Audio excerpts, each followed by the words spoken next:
eat meat or eat Impossible Burger. I don't think that's the right debate to be having right now. The right debate that we should be having right now is how can we all support one another and ourselves to really get motivated to feed our mental health and feed our brains. Would you say that food is a major leverage point for people in terms of their mental health these days? I think so. I mean, I think everyone got a real taste of what it's like to be at home with a different set of foods, not to eat restaurant food, for example. And then the first time you do that again, and it's exciting. You don't have to do the dishes, but also it's maybe saltier than you remembered, or it doesn't leave you feeling quite like home cooking did. All the types of foods that you struggled with, or we all struggled with when we had insomnia or we had really bad anxiety. Remember those first few months of the pandemic? Mm. Those were like my Triscuit months. It's like that was my anxious food. And and so now coming out of it, I think that there's so much that people can do in terms of what we've learned about who we are as eaters and then what we need to do to improve based on the latest evidence. I love that. It's interesting that um, it has been for many people an unprecedented intermission from restaurant food. Because we've been stuck at home more, and you would think that that would lead to improved, uh, nu- you know, dietary patterns, right? Like increased consumption of whole foods, higher food quality. But actually, and correct me if I'm wrong, I feel like it's what's happened has been the inverse, right? Because we're spending more time at home, so and we're of course stressed out due to the panic porn that pervades our the mainstream media, and so it's left a lot of people reaching for more junk foods. Well, I think that there's also we just never had to cook this many meals for our. I mean, at one point we'd made dinner for my wife and my parents and our kids, or my wife and I had made dinner for everyone. Uh, it's like hundreds and hundreds of meals in a row. Hmm. Like it was like running a very interesting small restaurant. The quarantine. But and so it was interesting to see what happens. Also, for the first time, a lot of people listening, we had those periods where we didn't have some of the foods that we like couldn't get bananas or all the canned beans were just gone off the shelves. Hmm. And so I think we all learned a lot. I do what you're talking about, which is how people shifted towards convenient foods, towards more of the processed foods that we all know we should eat less of. I think that has certainly happened because they're easy and often they make us feel good in the short term. I mean, that's how they're designed. Yeah. Have but you have like experience in the kitchen, right? Would you say you're a chef at this point? You've written a number of cookbooks and This is my 4th book with recipes, and I'm a parent, so I'm like a chef parent. Like, of the parents, like, I like to cook, and I always have, and, I don't know that I consider myself a chef. I'm okay. I'm a good sous chef, Max. Like, if we were cooking, I think I'd sous chef for you. I like that. Well, I believe this is your third time on the show, but for listeners who are not yet familiar with your work, why don't you just do a little bit of um, a dive into your backstory? Like, how did you come to write this book? Okay. Well, hey everybody, I'm a nutritional psychiatrist. Maybe to start my backstory so Max came to my office years ago and we met, I don't know, not as a patient, just as a friend and as a person interested in brain health and food. You were working on a documentary then. I mean, this is probably a decade ago at this point. Um, and I've always been really interested in I think the same subjects that interest Max, and so it's really fun to be here with you to kind of see what's happened to both of us over the last decade. And so I'm a psychiatrist. I'm a Hoosier. I grew up on a farm in Indiana. Went to medical school at IU Med School and was the class of 2000. So it's a little spooky for me, Max. I'm feeling my age here. It's been 2 decades since I finished medical school, and then I came out to Columbia where I've stayed on as a faculty member and I trained in adult psychiatry. And in my personal life, I was really interested in food. At that time, I was a low fat vegetarian because that was really what was getting, told to everyone that's really what was going to be healthy in the kind of early and late 90s. And it wasn't really working for me. But also what was interesting is just that's not stuff you talk about in a hospital and medical training and in psychiatry training. And it was just a kind of notable gap. A lot of data started coming out about seafood, the omega-3 fats. And at that time, I didn't eat seafood. And it just got me really thinking, like, how do we incorporate food and nutrition into a clinical model for mental health? And that's really been like the question I've been thinking about then, really both day to day as a clinician, where you're sitting with patients and you're looking for everything you can bring to the table to help them get better. And it's just like, wow, we don't talk to patients about food.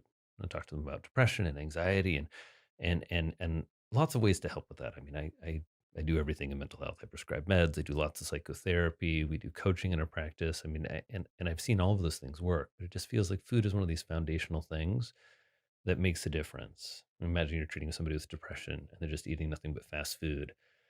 They're not ever cooking for themselves. They're not shopping, right? You just instantly begin to, if you're a clinician, see opportunities there. And so that's really in a lot of ways what nutritional psychiatry has been about for me over the last decade is how do we help more people learn about this new science? And then how do we through some of these efforts like the book really help to mobilize folks to make changes in their own life? I love that. You kind of alluded to, or like when we first started talking about how certain mental states can actually dictate, or at the very least influence our food choices, right? Like when we're stressed, we tend to reach for certain comfort foods, right? Yes. Yeah, it's very interesting.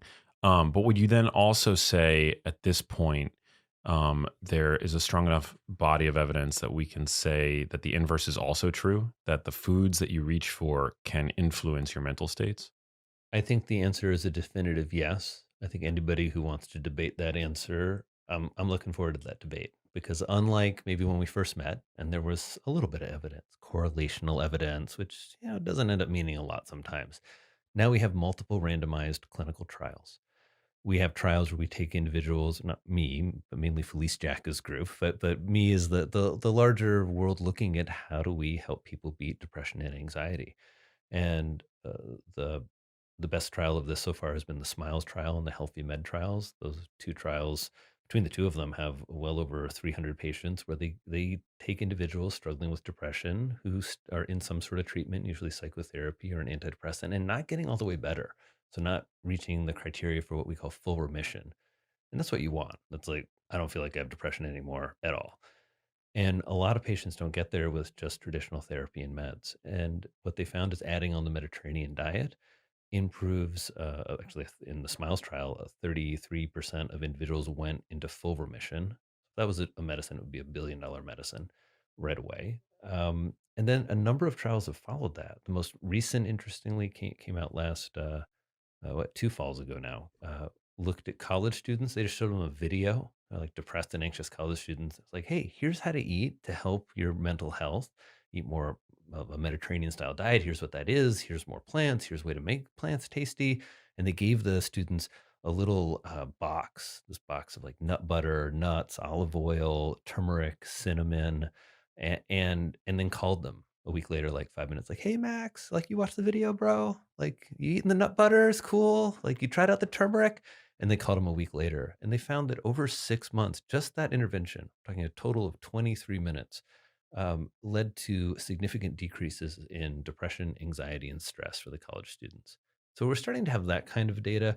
And then on top of that, we just have more knowledge about mechanistically how things like antidepressants work. Just a paper came out in Nature showing that really antidepressants are both powerful anti-inflammatories, but also induce brain-derived neurotrophic factor. People always think about them as related to serotonin. What doesn't make sense about that is your serotonin in your brain synapse, it goes up in like an hour. You don't get a clinical effect with an antidepressant for about 3 to 4 weeks usually. Very interesting. So there's something going on there, and what most definitively seems to be now is that you're decreasing inflammation and you're increasing neuroplasticity and brain growth. Hmm.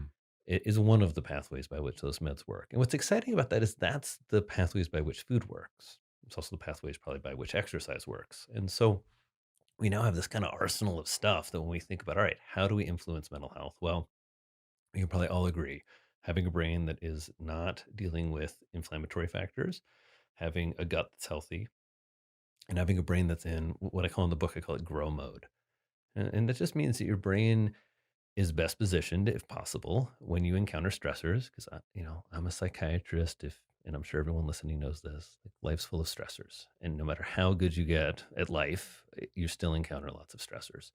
So the idea is that if the lens by which we kind of see those stressors and then biologically experience them is something that we have, not full control of, but some control, food kind of makes that lens or shapes that lens in some ways. So yes, that was a long-winded yes.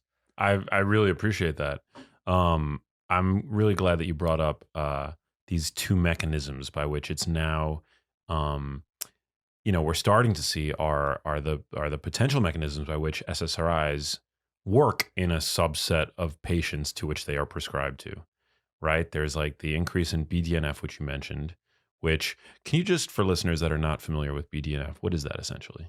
BDNF is the main what's called neurotrophin, and a neurotrophin is a nerve growth factors, and so these are proteins that are coded for in our DNA, and when they get expressed, they create these molecules, these proteins, and the BDNF does a variety of things. It induces the birth of new brain cells, or promotes that in the hippocampus, called neurogenesis, and then it also helps brain cells with like brain cell resilience. Like I think about BDNF a little bit like like a good coach, right? That like when if I'm a little brain cell, when I'm like not, still like too much for me, like too much cortisol, too much bad news, I just can't handle the stress. I'm gonna call it quits. And they're like, hey, you can still do a little brain cell. And BDNF kind of coaxes brain cells to stay alive. And then the most important thing, I guess, is to make new connections. That if you Hmm. think in this very concrete way, what does our brain do? How do we know a healthy brain? A healthy brain is really connected up. You're connected to yourself and your own intention and your focus in your work. You're connected to the people around you that matter in a meaningful way. And so I like this idea of thinking of the brain as our organ of connection, and that you can even see that on the biological level. BDNF increases brain connections. If you look at all of these kind of new wave of medications and molecules being looked at for antidepressant effect, ketamine, psilocybin, all of these, they all seem to function really by inducing rapid sprouting of neurons, and we generally understand that to be a BDNF regulated process. That's amazing. Exercise is one of the most well-established ways of upregulating BDNF, right? Yep. I like that one because we feel it. Like you get done with it, you get done with that workout, and not that that's immediate BDNF. We used to think like, oh, you don't feel it that fast. It's like, well, you feel ketamine that fast when it works as an antidepressant. It works within a few hours usually, and so it's kind of remarkable.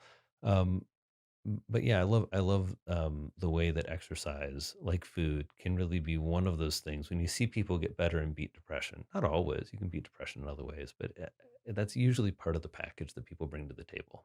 Yeah. Are there foods that you're aware of that can also lead to an increase in BDNF?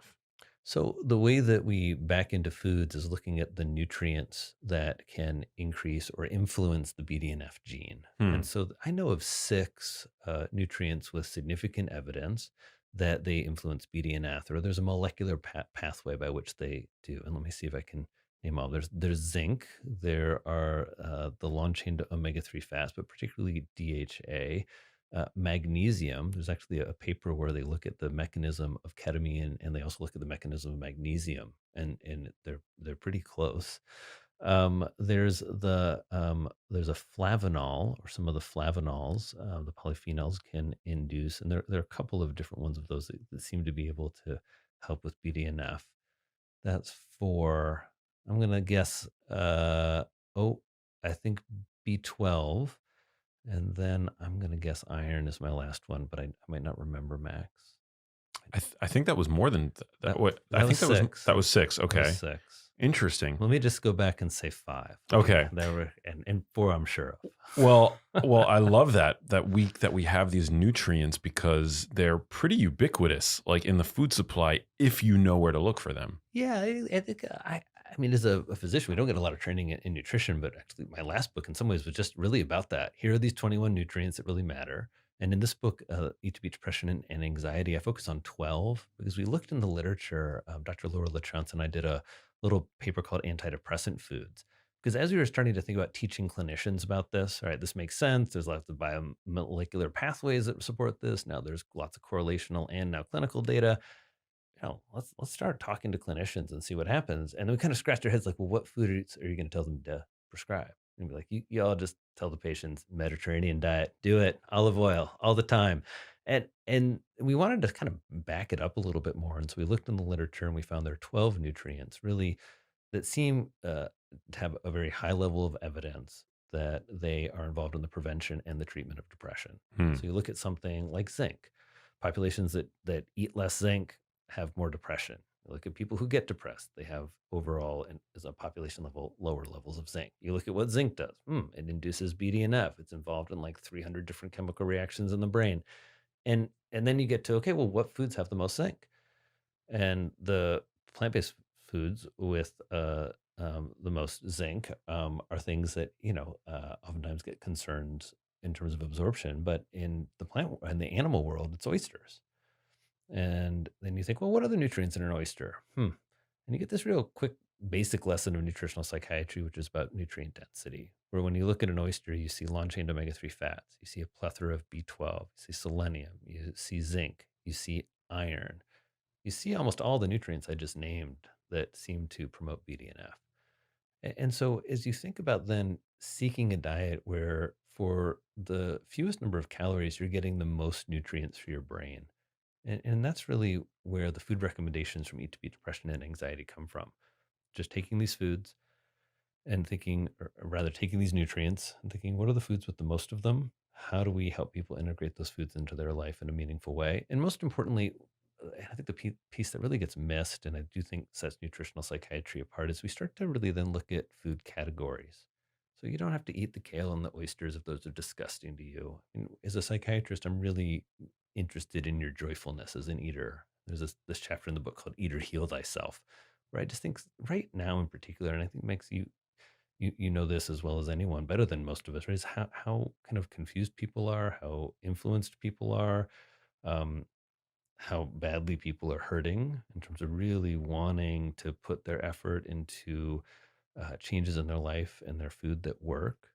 And so it's really important to me to present the information in a really balanced way that helps people transcend some of these debates that are not the right debate, that you should eat meat or eat Impossible Burger. I don't think that's the right debate to be having right now. The right debate that we should be having right now is how can we all support one another and ourselves to really get motivated to feed our mental health and feed our brains. I think that's the, or at least that's what I hope shifts and happens. Yeah.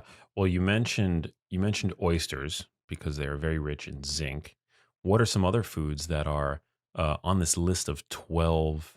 Is it 12 foods to beat depression? Well, there's the power players in the book, and those are the foods that really I wanted to highlight because they represent food categories so well. So Well, we there's don't want to we don't want to give them all away, but we what can about give them all away. This is the Genius Life podcast. I mean, I was thinking on the way over here, I was thinking like I think all of all of probably the foods on my list are foods in your books too. I think there's a pretty.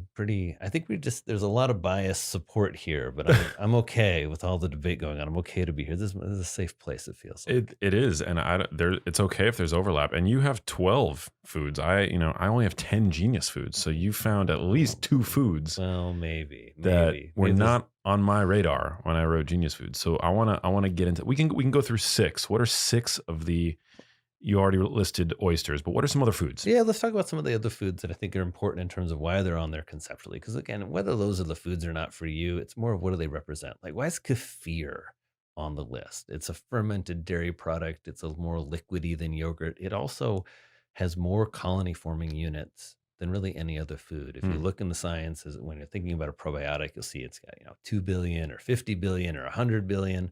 Well, the live bacteria is in kefir. There are some actually studies showing a serving of kefir can have up to 1 trillion colony forming units, which Wow. I'd never seen in a probiotic. But I also think it teaches us something about the importance of fermented foods and where they come from, what they meant to us historically. So kefir is on the list, as are other fermented foods. Cashews. Wait, before you go into cashews, kefir, there are a number of different types of kefir available to your average consumer. We have like coconut Oh wow, that's kefir, right. we have Yeah, dairy I know. kefir. Yeah. Is there a preference? What if you're trying to be dairy free? Then I don't think you should drink a dairy kefir. I think that's not going to be good for you. Fair. Is coconut kefir a good second place option? I think so in the sense that as you ferment really anything, whether it's kombucha, you're fermenting tea and sugar, whether it's you know, what do they ferment in the coconut fermented drink? Is that coconut milk? That's a good, well, Coconut, coconut water has coconut. sugar in it, so I Yeah, would imagine it's a substrate for some. So I think Sure, that there's those some bacteria out there I be think happy those to are eat that. interesting replacements. I think that one of the nice things about kefir, and I guess why it's on the list, is I think it's an interesting way to be provocative about the dairy concerns that sometimes people have. Because as you ferment dairies, you tend to get rid of lactose, just like when you ferment glutinous materials, you tend to get rid of gluten. There's actually a study of a double gluten fermentation that removed all of the gluten. You could literally label it as gluten free. Wow. So fermentation's a powerful thing. Hmm. But yes, I think the short answer is if kefir is not your thing, find some fermented foods and experiment with them and see what can work for you. Um, cashews have just been a big part of our house since we started having kids. Because when you have kids, there's this whole like anxiety trip. When do you feed them nuts? And it's like a deep rabbit hole to get into on the internet. And so we started being really strange parents. We started like chewing up nuts and feeding them to our children, like little like kind of like birds, I guess. Is I don't know. Probably it's gonna horrify everyone, but yeah, that's what we did. And then cashews entered our life just because breast milk tends not to have as much iron. It's definitely by far the best food for babies, but cashews are a higher iron containing nut. So certainly not the only iron containing food we gave our kids, but one of them. Um, some of the other foods on there, red peppers, just looking, vitamin C was one of the nutrients made the list, and everyone goes to citrus. That's a fine choice, but I just like peppers and using them in food, and red peppers just have a plethora of vitamin C. Did Um, you know that red peppers, like all nightshades, have trace amounts of caffeine, not caffeine, nicotine in them? I have heard that, and yeah, I think that that's that's one of those fascinating things you see in the plant world, this homology that exists, right? Where you get things like, melatonin in plants. Cherries, Yeah, right? actually a lot of different foods. Cherries have a little tiny bit. Hmm. And they all actually have they all have like picograms. It's like little tiny amounts. But it's just it's fascinating that we think about how intertwined we are with these other organisms and how we share common molecules. It's I think really inspiring. I think it's also one of the reasons I end up being, I wouldn't say a Luddite. I just really trust traditional foods, as I just think, look, there's a lot been going on that you don't have any idea about, you and me, right? The microbiome, 10 years ago, we wouldn't even mention that word. We were like bugs in your gut, and those wouldn't be part of talking about depression and anxiety. And so I trust natural foods because I think that's where we came from. And that's what our brains have been made out of. And currently, there's a lot of reasons, a lot of things informing the mental health epidemic, but certainly one of them that looks real suspicious to me in the data has been the way that we've changed how we food nourish our brains. We talk then about because we don't have that much time left, but you talk Yeah. about elderberry, um, and like elderberry is just one of those things that I didn't know anything about, and you see people kind of talking about it, and you're like, elderberry? It sounds like some kind of homeopathic thing. So I don't know anything about elderberry, but if you want to just kind of Elderberry. shed some light on that. Well, elderberry is an herb, Okay. and I mean, homeopathic doesn't mean anything uh, to me because there's like things. So, like the criticism of homeopathy is that it dilutes the thing down to a concentration that is less than existence. Um, but there's things in a drugstore that are labeled homeopathic that are like there's zinc lozenges in the drugs that I can get at Rite Aid that are labeled as homeopathic but have 15 milligrams of zinc per lozenge. And so homeopathic to me is like if you are against homeopathy, you use the term to denigrate people who are in favor of homeopathy for being stupid. And if you are in favor of homeopathy, it's because you don't like conventional medicine and you'll buy anything that's homeopathic. And so I think these people are just betting that if they label it as homeopathic, more of the type of people who are looking for alternative medicine will buy it. Sure. So, I mean, to me, it's just sort of like, I don't know. So, according to the main criticism why homeopathy can't work and is stupid, as long as there's some presence of elderberry in the thing, there's enough elderberry for it not to be homeopathic. So, anyway, what we know about elderberry is it's an herb and it's been shown to have antiviral effects in human trials for cold and flu. So about 700 to 1,000 milligrams per day of elderberry extract, which is roughly the amount of elderberry extract that would be derived from 25 grams of fresh berries. And believe me, it's like a nightmare to try to navigate through the different ways that different companies label the different products in terms of how they're standardized and what's in them. Oh yeah. Um, but I mean, this from the research, in the studies, if it's a good study, generally they try to quantify like how concentrated is the extract. So 700 to 1,000 milligrams of elderberry extract, the amount derived from about 25 grams of fresh berries, has shown to be antiviral in both cold and flu. As I said before, I wouldn't generalize from cold and flu. However, um, elderberry is very strongly antiviral towards human coronavirus NL63 in vitro. This is one of the only 3 viruses that enter the cell through ACE2. So SARS-CoV-2, SARS-CoV, and human coronavirus NL63. One of the mechanisms that it's antiviral is that it directly blocks the interaction between the virus and ACE2. So that's a highly specific thing that presumably should generalize across those 3 coronaviruses. It also has activity against other coronaviruses by destroying the lipid envelope, and all coronaviruses are lipid envelope, so presumably that mechanism also generalizes to this coronavirus. So between the fact that it's strongly antiviral towards similar coronaviruses in vitro, and that it has a pretty strong track record of being antiviral in humans in clinical trials when it's been tested, then I think elderberry is a pretty strong candidate for an herbal supplement to take.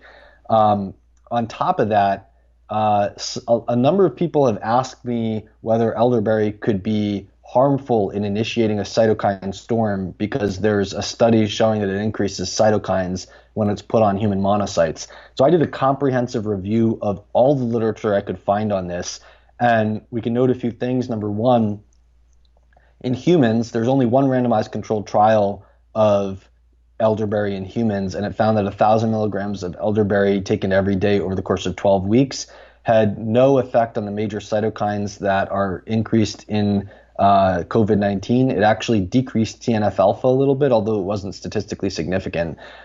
2 relevant animal studies basically show that when you give elderberry to a healthy animal, it doesn't really do much to inflammation at all. But if you give the animal obesity or diabetes or something that raises inflammation, elderberry acts anti-inflammatory. And then in the cell studies, so in COVID-19, we are primarily concerned with inflammation being initiated by macrophages in the lung. And in macrophages, elderberry is consistently anti-inflammatory. Also in COVID-19, worst cases have higher neutrophil counts. Elderberry inhibits neutrophil activity. And all of the studies showing that elderberry increases cytokines is in monocytes. And monocytes are not a cell that's directly implicated in the cytokine storm of COVID-19. So I think the balance very strongly favors the idea that elderberry, if it does anything at all to the risk of a cytokine storm, it would probably have an anti-inflammatory effect. But more to the point, it would probably be antiviral, and viral replication, viral infection, and high viral load is the major thing that's driving the cytokine storm. So I think anything that is antiviral is probably going to be very positive for the cytokine storm outcome. And elderberry is not something that it has its main viral activity by stimulating those cytokines. It's something that is directly killing the virus. What was so awesome is that I started to research what has been probably some of the best work that I think I've been able to provide people, which is comparing US products to products being sold overseas and showing how our own American food companies are selling safer, better ingredients in the same exact products overseas for other countries and not for us. And the perfect example of that was actually Kraft. Kraft was selling mac and cheese, famous macaroni and cheese, to the UK with paprika and beta carotene to make it that bright yellow. And here in the United States, they were using yellow 5 and yellow 6 at the time. Wow. And so, go ahead. Well, I know it's not just because they have to label that in the U.S. and they don't like it's, you know, we're certain that it's not they don't put that in the UK version of it. Yeah, we're certain because it's not on the label, but the reason it's not on the label is because Europe requires a warning label when a company uses an artificial food dye. It says may cause adverse effects on activity and attention in children. Wow. Because of studies, it's a huge study called the Southampton study that they did in the UK. They found this relation between the use of artificial food dyes and hyperactivity in children. And so they said, you know what, we're going to warn parents because we want parents to know that there's this issue if their kids eat these additives. And these food companies said, okay, well, that's fine. If you want us to use this warning label, we won't. We'll just take out the bad ingredients and we'll put natural ingredients in so we don't have to warn anyone in the UK. But they continued to use the harmful chemicals here in the United States. And I wanted to point out that not only is this hypocritical, but completely unethical when a company knows that they can make their product safer and they don't for every single citizen. And so I started a petition to get Kraft to remove those artificial food dyes. It got over 350,000 signatures, and I delivered those signatures to the Kraft headquarters. I could spend the time to do this now that I didn't have a job, and went to their headquarters and met with Kraft, and eventually they removed the dyes. Wow.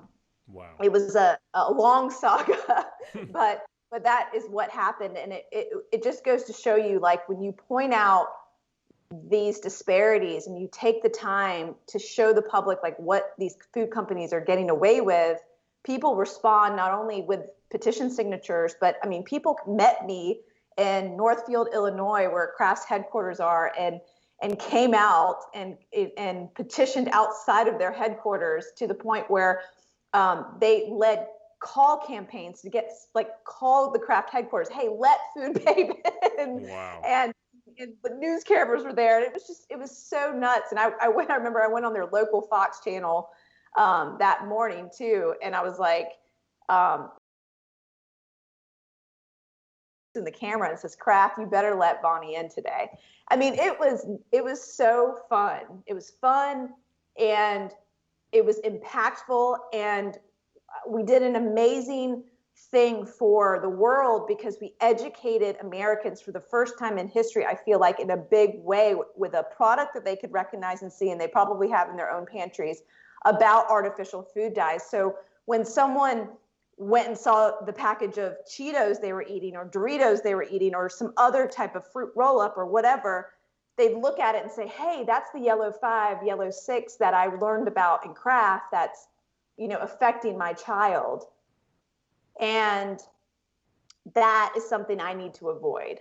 And that was the whole point of the campaign, which is, and the point of every single campaign I've waged on many multi-billion-dollar food corporations has been to educate the public about ingredients so that they pay attention to ingredients. And now, 9 years later, we have such an amazing awareness. I feel like it's just growing and growing and growing every single day with people like you, Max, who constantly educate people about ingredients and nutrition and how to eat. That we have this community of people it's just growing, and we're paying attention to what we're eating more than ever. I mean, we still have a lot of work to do, but this is how kind of that revolution started. Yeah, I love it. In fact, that post of yours, or I guess it's a series of posts where you call out the differences in ingredients on this side of the pond compared to the other. I think I shared that recently on my Instagram. I loved it. And I grew up eating that Kraft mac and cheese. Like, that was one of my favorite things to eat. And thankfully, my mom had the fortitude and the foresight to not allow me to eat it as often as I would have liked when I was growing up. But I think I first became aware of your work. You went up against Subway, did you not? Yeah. Yeah, you like made global headlines for calling out one of the ingredients that they use in their bread making that apparently or allegedly is like also used in the making of yoga mats. Am I correct? Yeah, it is. It's called azodicarbonamide, and it was a chemical they were using here in the United States, but not in other countries. It's a chemical that creates like evenly dispersed air bubbles in products. So, like if you actually look at a rubber mat or a yoga mat or even your shoe rubber, Yeah. and you turn it over, and you kind of see those little air bubbles inside the yoga mat, or in your rubber shoe. It looks like It's bread. the same thing it does in bread. It's Yeah. the same thing it does in bread. So they wanted the Subway bread to be like uniform every single time it's baked, because when you bake fresh bread, every time you cut it open and they have all these different air pockets, it looks totally random. It's beautiful, but it's not identical. It's not But uniform. with fast food, Yeah, yeah, I spent time. they I want spent to. I spent time with a baker recently, and he said basically the same thing, that like the highest quality bread that you'll find, there's no uniformity. You've got these huge air bubbles, and that's a testament to, I don't know, the skill of the baker. So it's just funny that Subway would want their bread actually to look more like a yoga mat. Exactly, and it's a cheaper way to create that look and feel, to use that chemical. And that chemical, unfortunately, if you use it in Singapore, you get fined $450,000. You get put in jail. It's banned all over the globe. I mean, even China won't use it, and it's something that causes asthma in people that use it. It's a carcinogen when it's heated, according to different scientific studies. And so this is a very alarming chemical. And, I had been researching and investigating Subway for almost a year before I started a petition to remove this chemical. And I was contacting them, I was emailing them, I was sending them my blog posts. I even filmed a video of me eating a yoga mat to make a point. I mean, I did everything to try to get their attention, and they just would not pay attention to me. And so then one day I was watching the news, and Michelle Obama went on the news, and it was during the Obama presidency. And she said, hey, I'm going to endorse Subway as safe for kids, and they're going to be part of the, Let's Move program and all of this. And I was like, no, she doesn't even know the truth about Subway. She thinks she's still eating fresh. She's eating yoga mat. And so I just got so upset, because I admired what she had done with, the organic garden at the White House and so many other things. And I was like, she doesn't even know. We have to educate people about this. I have got to start a petition. So I started a petition, and it went so viral that Subway responded within 24 hours or something. It was very quick. It was either 24 or 48 hours. And they said, hey, we're going to remove it. Someone actually within Subway forwarded me the CEO's message to the rest of the corporation before it even got out to the media that they were going to remove it, and was able to send that out to the media, and they reported on it. It was fantastic. It was great. But the best thing that ever happened as a result of that campaign is Subway went on to remove every artificial ingredient that they had. And then they also decided to go antibiotic free, which was a part of another campaign that I was part of. But on top of that, every single bread manufacturer in America has basically removed azodicarbonamide from their bread. There was over 500 products that you would find on grocery store bread shelves across the nation that had this chemical in it. I mean, almost every single bread maker had it. The Nature Zone, the Bimbo bakeries, all of the fancy bread, Arnold bread, every single major bread manufacturer had it in there, and they were forced to remove it. And it was just a beautiful thing to watch as a result of a campaign. And I think, the main goal of that campaign, Max, wasn't to just remove one chemical and say, like, Subway's healthy now or you're eating fresher. It wasn't about that. It was about, again, educating the public. Pay attention to the ingredients you're eating, right? What are you eating out there? How are you falling prey to the marketing campaigns of these fast food giants? you've got this guy, Jared, who's lost all this weight and then telling everyone they're eating fresh. I thought I was eating fresh for a really long time. I would go and get a Subway sandwich because it was under, 500 calories or whatever, and load it up with whatever and think that I was eating healthy. But that bread was anything but healthy. It had close to 50 ingredients in it. And so it was just this beautiful thing to watch for people to recognize that they're not eating fresh, that this is processed food, that they need to make their own damn sandwiches. and it was great. At that point in time, Subway was #1 worldwide in fast food, and now they've tumbled down quite a bit from that ranking as a result of that campaign and just the widespread awareness of ingredients in food. And this is the millions and billions of dollars we've been able to impact at Food Babe, and it's really put me in a really interesting position because it led me to actually write my second book, Feeding You Lies, the one I wrote right before Food Babe Kitchen. That one, I go into all of these different stories of how I took on these different corporations and the attacks that I received as a result from paid spokespeople by the food industry, that they would pay these scientists that looked independent and to discredit what I was saying, or to say, hey, there's no problem with eating azodicarbonamide. This chemical's perfectly fine. Hey, if you like that video, you need to check out this one. Having empathy and gratitude for the animals that were, unwittingly sacrificed, for your benefit, I think is a very important part of the equation. And it really bothers me that people have this perception that it's sort of this mutually exclusive scenario where if you eat meat, then you can't possibly care about animals. You can do both. You can be an omnivore and you can also deeply care about the environment, animals. And it's just like this straw man argument that has come from, I have no idea where, but if you're an empathetic person, but you also care about the health of yourself and your loved ones, you can embody both, and you should embody both. I think people have a really hard time with death, Max. I mean, I think it's just something that we tend to avoid. I think as I've gotten to sit with people as they think about their own mortality, and one of the things that kind of happens in a psychiatrist's office, or as they struggle with grief and grieving when they lose someone. And I think that there's something about the way that life and death and nourishment get caught up and intertwined together that is just, I don't know, it's easy to oversimplify it.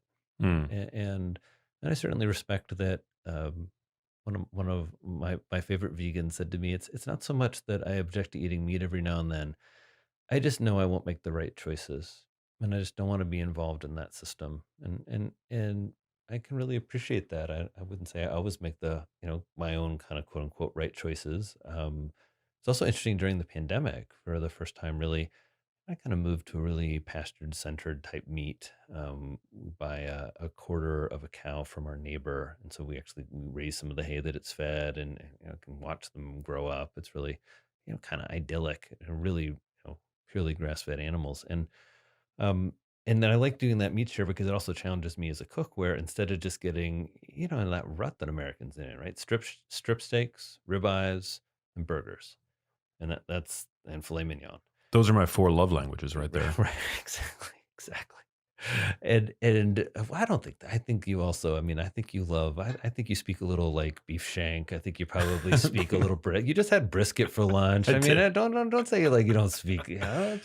But they challenge you to use those other cuts of meat, right? How to learn to use a slow cooker, how to make a great beef stew, and I really appreciated that in terms of expanding my own way that just my family and I use meat. Also, I think it's just interesting around kids. I mean, certainly there's a big debate around veganism and vegetarianism in kids because kids don't really get to make a choice. And there's not good data. I mean, I think that there's so much kind of saber rattling and so much animosity in the conversation and so much yelling right now that uh, sometimes it feels like we really need to step back and say, like, okay, there's really not a lot of data for a lot of this stuff, and there certainly has not been longitudinal studies of veganisms in childhood that so uh Yeah, and then there are some concerning studies. Like there's the case series of looking at B12 deficiency in women during pregnancy. It was looking at a group that had half the group had pernicious anemia. So that's an autoimmune disorder by which you end up not being able to absorb B12. And then the other group had were vegans. And they just found lasting neurological and neurocognitive effects that just the kids who came out of a vegan pregnancy tend to have I'm gonna this maybe I just want to talk about the results of the study, but it sounds like I'm saying something worse than I am. But they tend to have smaller heads. There were some cognitive findings. I'm not going to remember the exact details, and I don't want to get them wrong on your podcast. But Mm. just the bottom line of that is concerning when you just think about uh, thinking about a population really giving up foods that generally we have always eaten. I mean, there haven't been any purely vegan societies, and I think there's probably some reasoning behind that. I remember once someone was telling me they found one, and like then that meant something. And I was thinking, well, the majority haven't been, and also even if you found a like vegan society, like does that necessarily mean that it's healthy, right, Mm. or that it's good for cognitive benefits? And that's where I'm saying, like, I think there's a lot of debating right now, sometimes without a lot of data. And so I think what's most important as a physician and mental health professional that people should know is you should have your B12 level checked, whether you're a Mm. vegan, vegetarian or not, and your vitamin D level. And you should make sure that you have enough of those. You should think about things like the omega-3 fats in your diet. And if there are some things, for example, if you don't want to eat anything that has a face or eat anything with a mother, I don't know, what about a clam? A clam is the top nutritional source of vitamin B12 if you're a flexible vegan. I've met a lot of folks who are vegans and then they hear about mussels and clams and they're foods that they've already either eaten or liked or part of their cultures. I once worked with a woman from Belgium, and she was a Mm. vegan. And then we're going through her food history, and I sort of mentioned mussels, clams, and oysters. So, "Oh, I'm a vegan except for those." Mm. And I was like, "Well, that's that's what you need." As you know, our friend Mark Hyman with the vegan diet. I mean, there's a lot of that makes perfect sense in terms of let's just go over the stuff that we all agree on: olive oil good, plants good, seafood good. So Yeah, I mean, God, there's so much there, and I love everything that you've just said. I've said publicly, and I stand by this fully that I would have no problem loving somebody, being in a relationship with somebody who is plant based or mostly plant based, but I would not procreate with somebody who was not willing to, at least during the carriage of the pregnancy, consume meat and animal products. oh, what about if they wanted to supplement like you and your vegan girlfriend? I like imagining this like Max's super vegan girlfriend, and I'd like to talk. We could probably spend a little bit of this podcast talking about how to find her, Max, if you want. I mean, Maybe. I love talking to people about the relationships. But even if she took like a long chain omega-3 fat supplement, an algal supplement, and a B12 supplement, a prenatal vitamin, and she's eating like lots of healthy plants, I mean, I feel like that would be and she loves you a lot, Max. She wants to have a baby with you. And well, first of all, I wouldn't impose my way of thinking on anybody else. So nobody listening to this. I mean, I'm not saying that you can't Except and for shouldn't procreate with somebody. future vegan girlfriends of Max might want to pay attention to I this. So, personally wouldn't want to risk that. And I also feel like what you just described, like looking at each nutrient in accordance with the current body of literature, that's what that is that's nutrientism or nutritionism, mhm, where we make the attempt, right. The with feeble attempt, let's just call it with that. utter hubris, right? To think that we know exactly what it is in animal products that a neonate needs to cognitively and in every other way physiologically flourish, right? I just don't trust our knowledge that much, and I would default. I would want to default to, eating the foods that I know that human beings ate during the time in which our brains evolved. Um, Choline, for example. You didn't mention choline. I didn't mention choline. Choline actually, it didn't make the list of 12 nutrients on the antidepressant food scale, and we added it because choline, like folate, is very much tied to pregnancy outcomes. Hmm. So folate, the reason folic acid is in a prenatal vitamin is that if you have low folate or folic acid during pregnancy you end up with what are called neural tube defects. That literally there aren't enough B vitamin or methyl groups to close. This is the the neural tube. So as the kind of you go from 16 cells to like a little creature with a spinal cord, that doesn't go as well if you don't have enough folate. Well, the same types of data exist for choline, and you find choline. I like choline because you find it in eggs and tofu, and so it really like splits everybody in terms of a nutrient that are two foods that tend to track with different types of dietary tribes. But choline is just and it's actually one of the only nutrients that's really tied to anxiety. Just a correlational cross-sectional study, but still, that it's an interesting nutrient. Yeah, I think that would be the compromise, and the compromise, which if you're in a relationship with somebody, because again, I didn't say that I wouldn't be in a relationship with somebody on a plant-based diet, but if they weren't willing to meet me halfway during the pregnancy when we're co-creating, What food would you have her meet you halfway with? meet me at like, I mean, at the very least, take like beef liver supplements. You don't even have to eat it. Beef liver is, I mean, I don't know. I don't think that's halfway. That's pretty, I mean, that's like Pretty hardcore. It's a little aggro. I mean, the liver is, I mean, But they make them in pills. You can buy beef liver pills. I know. They make everything in pills now. It really it's a strange world we're in, Max. By the way, also the foods that the mother eats also influences the nutritional composition of breast milk. For sure. That was, I mean, that was a part of, I guess, my dad's life over the past decade was my wife breastfed for a long time. And it was really just interesting as a man to participate with that. It's funny when you drink breast milk or talk about having tried breast milk, how many people are like pro brain health and pro food and really like woke in lots of ways. And then they like make a retching sound.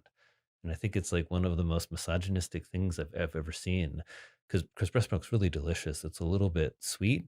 It's by far the best brain food, and I think it's one of those things that certainly food affects. Also, the palate of the child is influenced. So if you're a mom just eating lots and lots of processed food, so lots of sweets, lots of sugar, right? You're going to have a breast milk that, and the child's going to have an in utero experience where taste develops. That's just different than a mom that's eating lots of garlic and lots of seafood. And so, again, there's when you're thinking about having kids and starting a family, I just think these are the types of things that make parents really, really neurotic. But there, I think, is great data and beyond that, just lots of great experience of how having a family can be done in really, really healthy ways. I think that's exactly the opposite of what gets marketed to us as parents, where like, oh, you see your commercials of like, it's total chaos, time to order in, or don't you need like more processed food to make your life convenient, or like, don't you need some gel that's green for your child to get their veggies? And it turns kids into this, like, I don't know, somehow they're horrible when they're just trying to like figure it out and get fed and not eat disgusting stuff, which a lot of adult food tastes disgusting to children. And parents who increasingly, even if you're not a helicopter parents, are just aware and very worried about kids getting proper nourishment. And I think that's where also the supplement becomes such a, even even in my house, my kids my son will get up on the counter and they'll say like, "Dad, can we have a multivitamin? Because we haven't had one for like a week, just in case." And you'll hear me say like, "Oh, this multivitamins," but in the dad mode, I'm like, "Yeah, yeah, sweetie, just in case." And it's a type of, I think, a type of thinking that forgets what we are.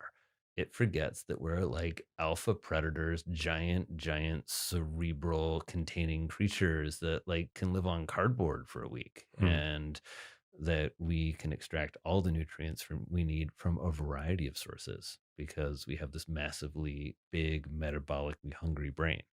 And so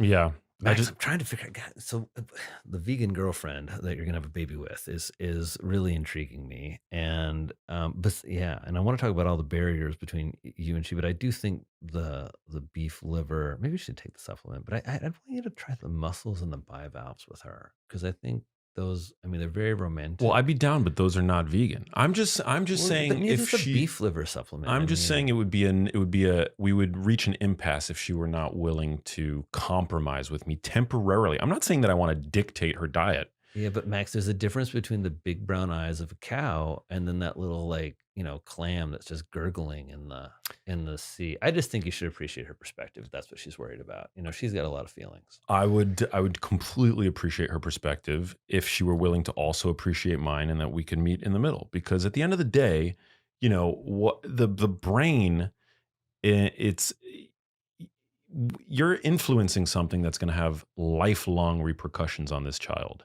I think I want to be your digital wingman now that you're looking for Yeah, love. And yeah, and I think, and just so all of the women listening, vegan or not, I'm going to be here to help you and Max through this stuff. I love that. You'll be the best man at my.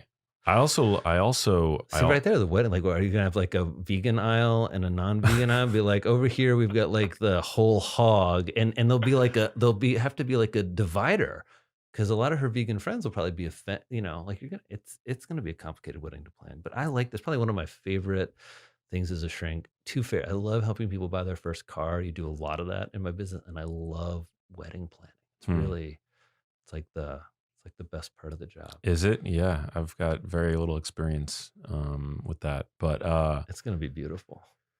but it's interesting, like the reason why I feel so strongly about this is my mom early in her life, she was a meat eater. Um, she was always health conscious, but she ate meat early in her life. Like I remember she would always tell me that her favorite thing to eat was, which I think I've maybe tried it once or twice, and I always thought it was a very weird thing to enjoy as much as it seems like she did. But she used to love, when she was like a kid, she would tell me she loved like beef tongue, which I always thought was kind of strange. But then as she got older and she became more and more empathetic, my mom, um, for most of my life, she was a vegetarian. Uh, but during the time in which she, I think like probably just maybe a year, up until maybe a year or two after she had me, she was more of an omnivore. Her diet was more omnivorous in its in pattern.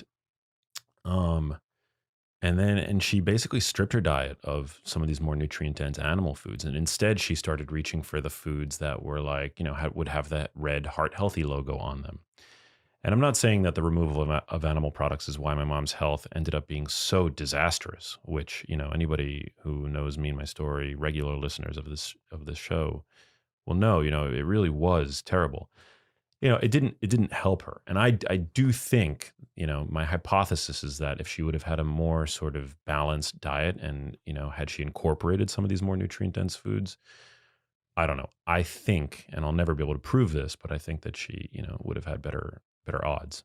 Um, but nonetheless, I mean, she had I think a more balanced diet, and um, and I appreciate her for that because I was born premature, but I've had very few like health problems, up until this, or at least to this point in my life, knock on wood.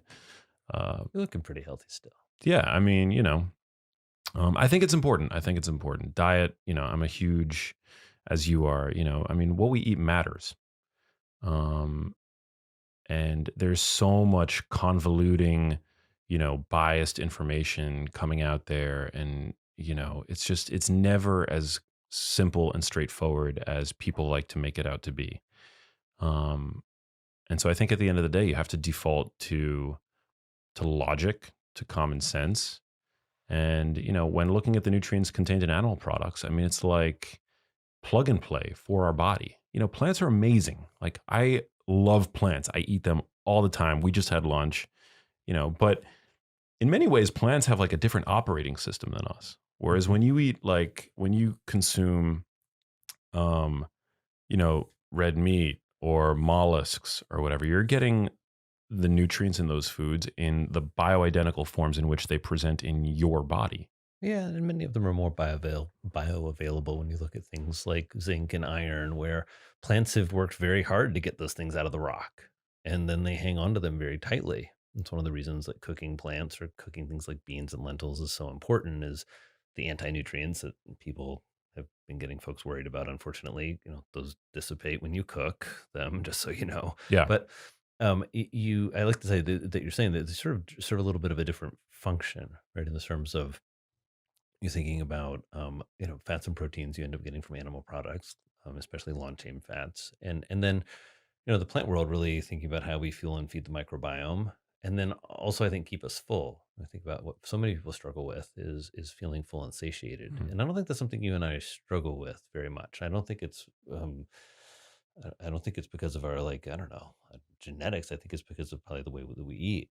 I don't Yeah. know. Do you like even when I do get hungry, I don't find it's like an overwhelming thing. Not that I ignore it. It's just I don't know. I feel well nourished. Yeah, I prioritize protein and I prioritize fibrous veggies, and I feel as though I eat a lot, but I don't ever, I think the beautiful thing about eating the way that we eat is that you feel as though you're eating more when in Mhm. reality you're eating less.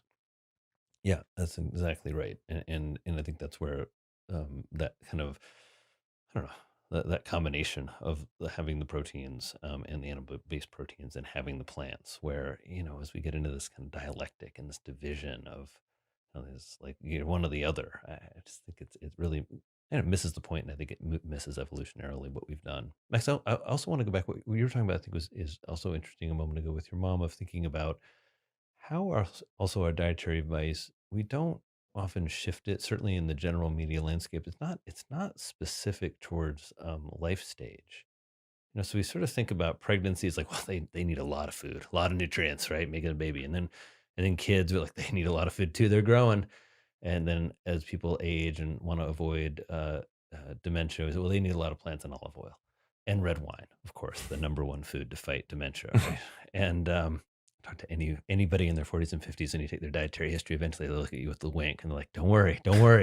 I drink red wine for my brain. It's like, okay, that's not one of my power player brain foods.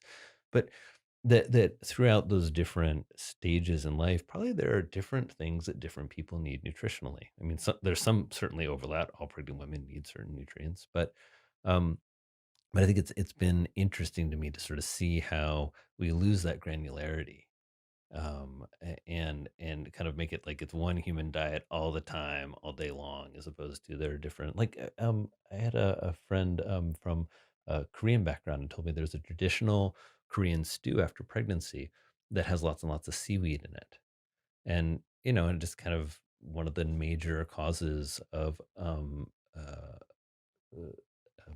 brain developmental delay is what we used to call mental retardation, but what we don't anymore is iodine deficiency. Is the top cause of what's called cretinism.